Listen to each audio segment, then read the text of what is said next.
One of the greatest obstacles to crafting health and wellness is identifying and controlling inflammation. It's at the core of all complex and chronic diseases, and it's the driving mechanism that underlies the most common symptoms that people like you struggle to overcome. Join us as we explore cutting-edge science and research to give you the information and tools you need to create the quality of life you want and deserve. And now, here is the host of Inflammation Nation, Dr. Stephen Noseworthy. Is that thyroid hormone sufficiency or deficiency can impact weight loss simply by modulating energy output. And that's by changing your basal metabolic rate. Remember, thyroid hormones dictate your basal metabolism, and that accounts for roughly about 70% of the total calories that you burn throughout the day. But as it relates directly to fat deposition or fat burning, thyroid hormones play a couple of roles in modifying the activity of a couple of enzymes that are involved either in increasing fat formation or increasing fat burning. And obviously those are two opposite procedures.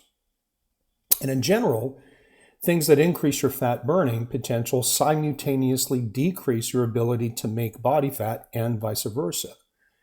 And in that vein, there are two enzymes of interest that we want to talk about today. One is called hormone-sensitive lipase.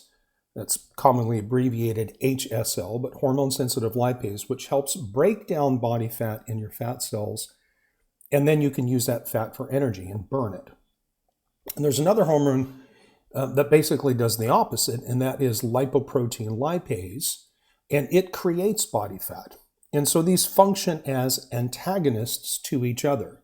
One increases body fat and the other decreases body fat.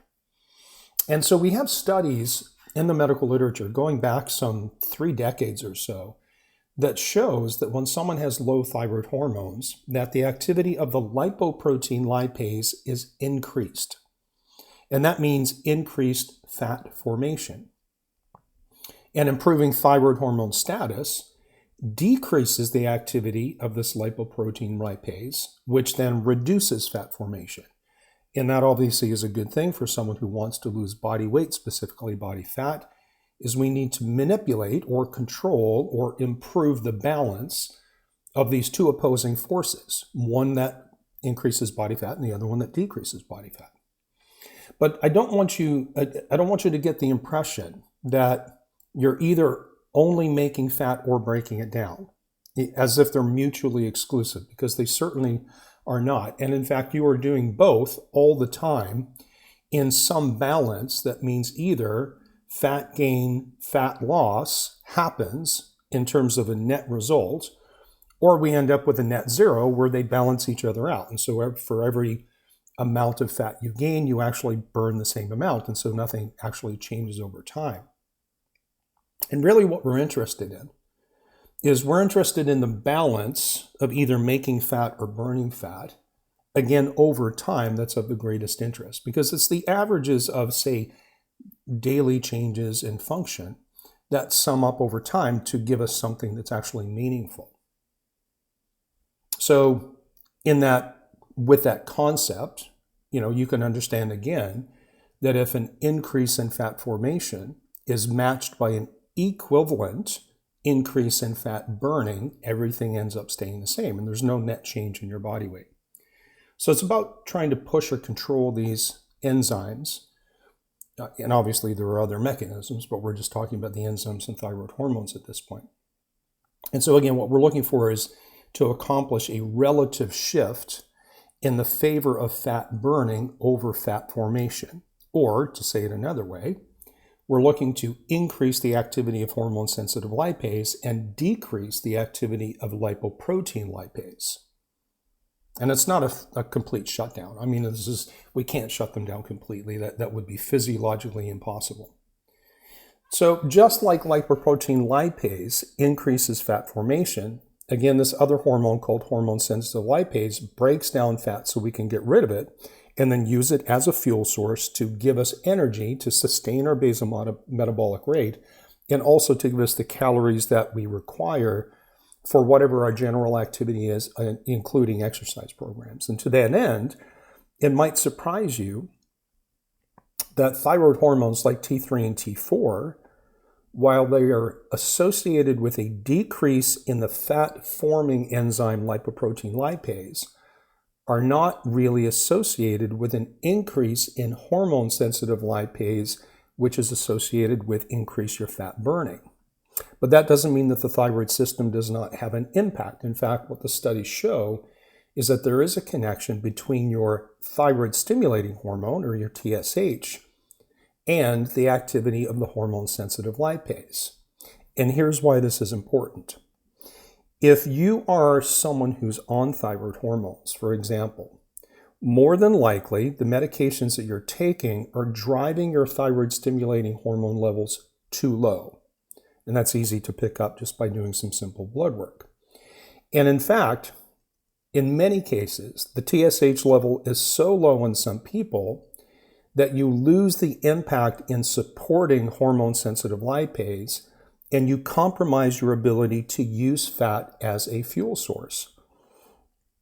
And this very low thyroid-stimulating hormone, or TSH level, is a very common laboratory pattern in people who are taking thyroid medications, particularly those who are on synthetic T4 meds like Synthroid or levothyroxine. And so on one hand, if you have thyroid issues that haven't been diagnosed yet and you are truly hypothyroid, or if you're taking lower doses than you need when you're taking medications, basically you can't control fat formation. And if you're on medications and taking too much and it drives your thyroid stimulating levels down too far, then you can't activate your fat burning mechanisms through hormone-sensitive lipase. Basically, it's a lose-lose situation, which is why it is so critical to have a balanced thyroid system. So as it relates to thyroid and weight loss, here are the bullet points and the key things to remember. Number one, you need adequate thyroid hormones in your system, whether you make them or take them, in order to sustain a normal basal metabolic rate and energy metabolism to burn enough calories to make a difference. You also need adequate thyroid hormones like T3 and T4 to suppress fat formation to a certain degree, because you're not going to shut it off completely, nor would you want to. But you also need a normal TSH level to support your fat burning mechanisms. And again, these are very common disruptions in thyroid hormone physiology when people have undiagnosed or poorly managed thyroid conditions, with or without medications. So whether you look at direct mechanisms or indirect mechanisms, you need thyroid balance, thyroid hormone balance, and control to lose body fat. Now, before we close this episode, let's talk about the autoimmune aspect of thyroid issues, which, to be honest, probably that in and of itself deserves its own mini-series or perhaps a macro series. But I believe I've already shared with you guys here at the Inflammation Nation that almost all cases of low thyroid are caused by autoimmunity.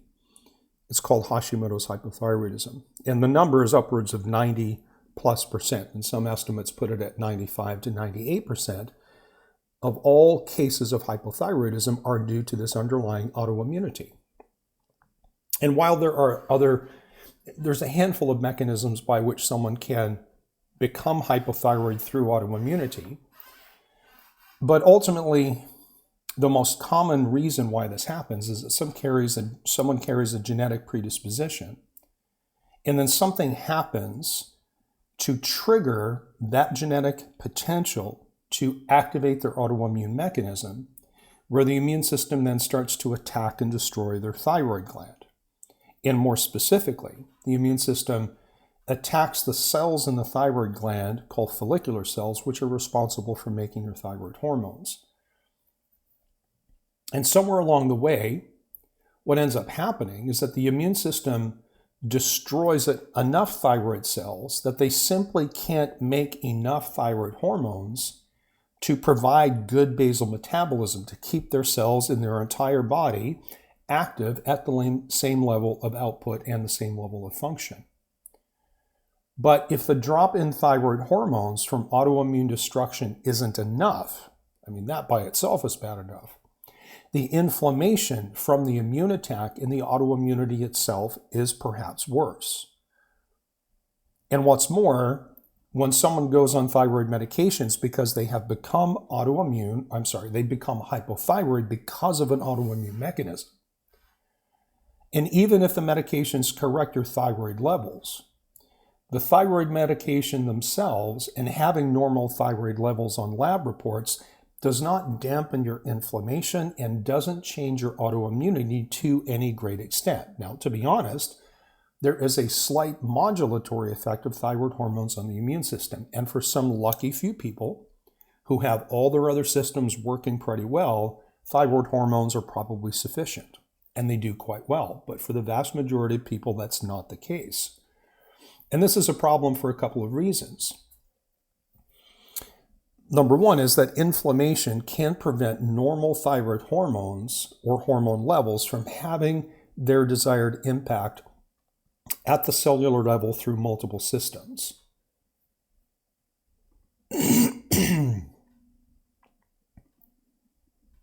So for some people, their labs look good, but they still have unresolved thyroid symptoms. They're still tired. They're still losing their hair. They still need more sleep. And they're still gaining weight, or at the very least, they're not losing it. But more than that, inflammation from the autoimmunity has a predictable impact on fat cells themselves, which, after all, are living cells that have certain functions just like every other cell in your body. And the inflammatory impact on these fat cells causes the fat cells themselves to become inflamed. Now, there are other aspects of different types of fat cells like white adipose tissue or brown adipose tissue, and either the browning or what we call the beiging effect. And that's perhaps, again, a different topic for a different time. But what we do know is that when fat cells become inflamed, several mechanisms can cause it. We're talking right now about autoimmunity and the inflammation that comes from that. But when fat cells become inflamed, they begin to secrete hormones and inflammatory chemicals on their own that are linked in the medical research to things like obesity through several different mechanisms, including the promotion of things like insulin resistance. And we just spent an episode or so talking about insulin as an obstacle to fat loss.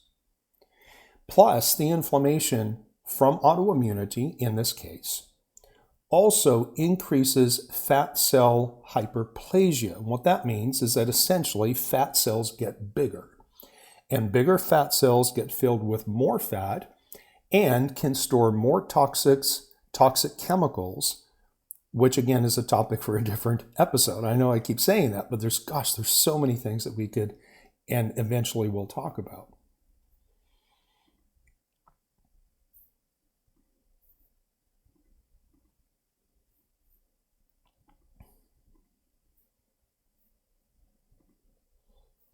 And so if you haven't guessed yet, all of these issues are interlinked in these interdependent vicious loops that become self-perpetuating.